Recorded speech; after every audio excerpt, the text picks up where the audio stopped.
Bienvenue dans cette nouvelle analyse approfondie. Aujourd'hui, on se penche sur un document assez fascinant, une formation pour coach holistique. Bonjour. Et ce texte pose une question qui a l'air simple, mais qui est en fait immense. Qu'est-ce qu'une émotion? Exactement. Le document suggère que c'est pas juste un sentiment, mais une sorte de symphonie complexe entre notre biologie, notre histoire et même notre énergie. Ce qui est captivant ici, c'est vraiment cette approche multidimensionnelle.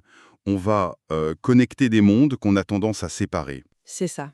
On va partir des traditions anciennes, comme la cartographie des chakras, pour arriver jusqu'à la neurobiologie la plus récente. Avec la fameuse théorie polyvagale. Oui, l'idée, c'est de tisser des liens entre tout ça pour avoir une compréhension, disons, plus riche de notre paysage intérieur. Parfait alors.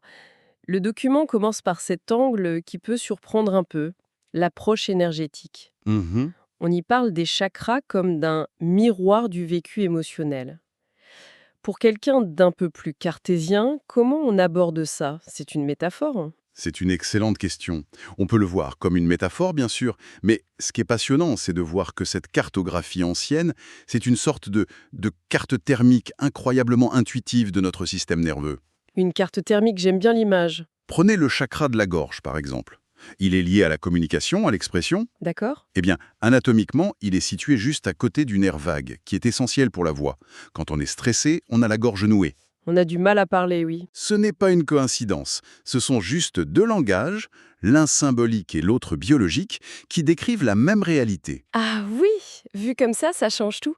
Et du coup, le chakra du cœur qu'on associe à l'amour, la tristesse, il correspond au plexus cardiaque, ce grand réseau nerveux. Exactement, c'est une passerelle entre le ressenti et la mécanique du corps.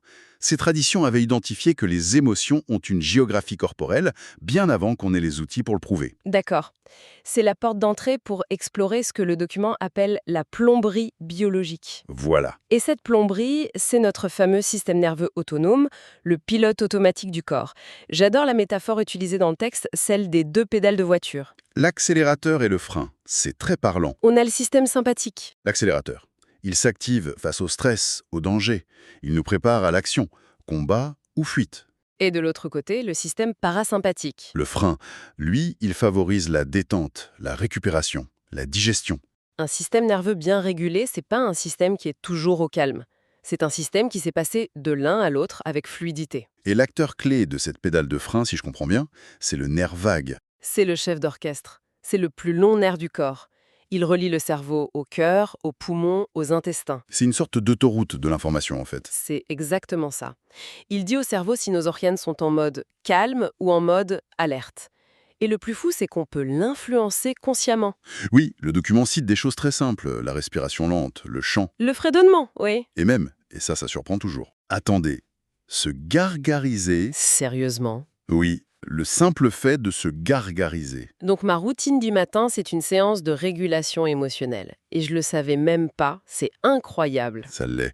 Parce que ça stimule physiquement les muscles à l'arrière de la gorge, là où passe le nerf vague, et ça lui envoie un signal de « tout va bien ». D'accord. Mais bon, ce modèle accélérateur-frein, même s'il est très utile, il a été, Il a été affiné, disons. oui, profondément enrichi. Et c'est là qu'on arrive à un territoire plus complexe. Le document introduit la théorie polyvagale de Stephen Porges. Là, je dois avouer que ça devient plus dense. On ne parle plus de 2 états, mais de 3. Absolument. La théorie polyvagale, c'est une hiérarchie de réponses. Une échelle de survie, en fait. Notre système nerveux passe son temps à l'évaluer sans qu'on s'en rende compte. Une échelle, d'accord. Tout en haut de l'échelle, c'est l'état de sécurité, on l'appelle le ventral vagal. C'est notre base. On se sent en sécurité, connecté, créatif, ouvert. C'est l'état idéal, quand tout va bien. Voilà. Le message interne, c'est « le monde est sûr, je peux être en lien ». D'accord, mais si une menace apparaît, une dispute, une mauvaise nouvelle, Alors le système descend d'un cran. Il quitte ce circuit de la connexion sociale et il active l'accélérateur. C'est l'état sympathique. le mode combat ou fuite. C'est ça. Mobilisation. Le cœur s'accélère, les muscles se tendent. Le message interne devient « je suis en danger, je dois agir pour survivre ». C'est un état qui consomme beaucoup d'énergie. Et il y a un troisième état, encore en dessous, quand l'action n'est plus possible. C'est la réponse la plus archaïque de notre système. Si la menace est trop grande, si ni le combat ni la fuite ne sont des options, le système tire le frein à main d'urgence. c'est l'état dorsal vagal. Le figement, hein? Le figement, la sidération, la déconnexion. On se sent vide, engourdi, effondré. Le message, c'est « je ne peux rien faire, je me retire pour survivre ». C'est comme un animal qui fait le mort pour conserver son énergie. Ce qui veut dire, si je comprends bien, qu'on ne peut pas juste décider de passer du figement total à la connexion heureuse. Non, impossible. Il y a des étapes à remonter, un peu comme des paliers de décompression pour un plongeur. C'est une image parfaite. Pour sortir du figement dorsal, on doit d'abord retrouver une énergie de mobilisation, donc passer par le sympathique, avant de pouvoir enfin revenir à la sécurité du ventral. C'est capital de comprendre ça. Oui, parce qu'on se juge souvent de ne pas y arriver d'un coup. Et ces 3 états, ils se voient dans nos comportements. Le document les résume avec les 4 F. Alors, les 4 F, fight, combattre, et flight, fuir, ça, c'est l'état sympathique. C'est ça. Freeze, figé, c'est l'état dorsal.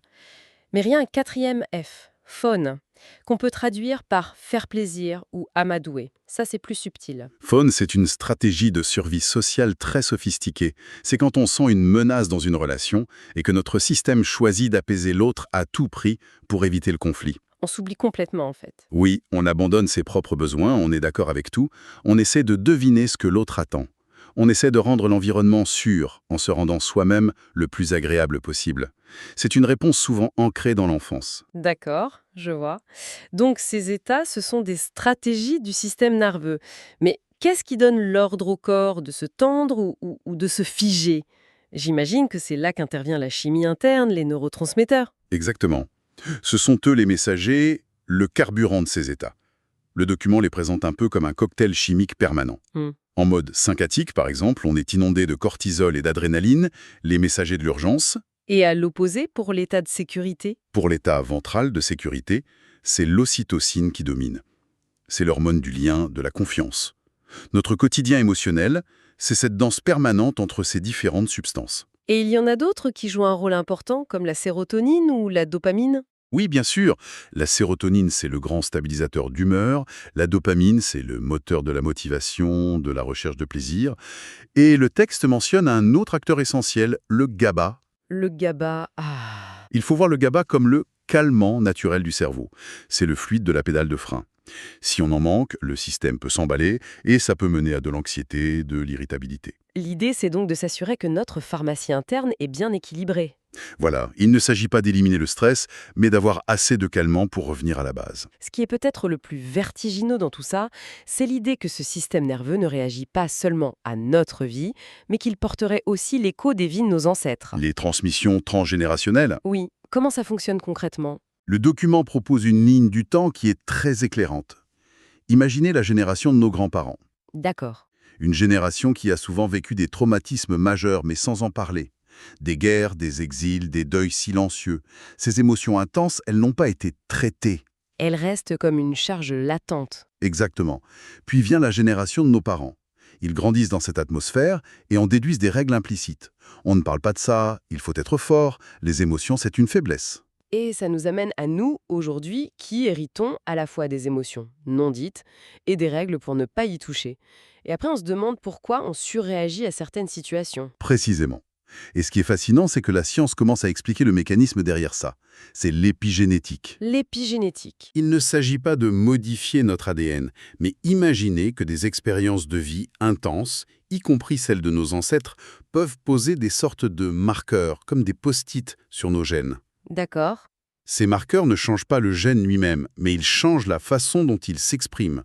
Ils peuvent, par exemple, rendre notre système de réponse au stress beaucoup plus sensible. Mais alors, ça veut dire qu'on est condamné à répéter les schémas de nos ancêtres? C'est un peu déprimant comme idée. Et c'est là qu'est la grande nouvelle que le document met en avant. Non, absolument pas. Ah! L'épigénétique, ce n'est pas une condamnation, c'est une information.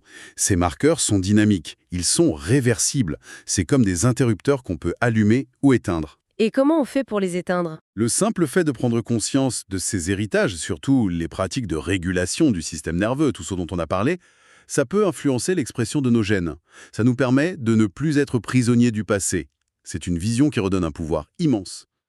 Donc, si on résume, on est parti d'une carte énergétique du corps, les chakras, pour arriver jusqu'à nos propres gènes, en passant par les autoroutes de nos nerfs. Oui, Et ce qui ressort de tout ça, c'est que nos émotions ne sont pas des problèmes à résoudre, mais plutôt des messagers incroyablement sophistiqués. ce sont des informations, oui. Elles nous renseignent sur notre état de sécurité, sur nos liens, et même sur l'écho de notre histoire familiale. C'est ça.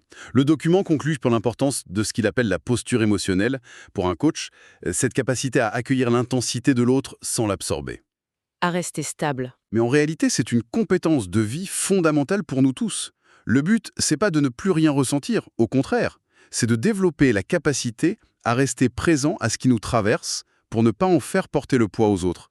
C'est apprendre à être pour soi et pour son entourage un signal de sécurité. Être soi-même un espace sûr. Voilà.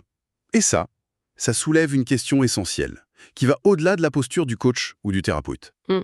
Si notre système nerveux passe son temps à scanner l'environnement et les autres, pour y déceler des signaux de sécurité ou de danger, comment est-ce que notre propre état interne, notre signature polymagale du moment, comment est-ce qu'elle façonne silencieusement chaque conversation qu'on a, chaque relation qu'on entretient, et finalement chaque décision qu'on prend dans notre vie?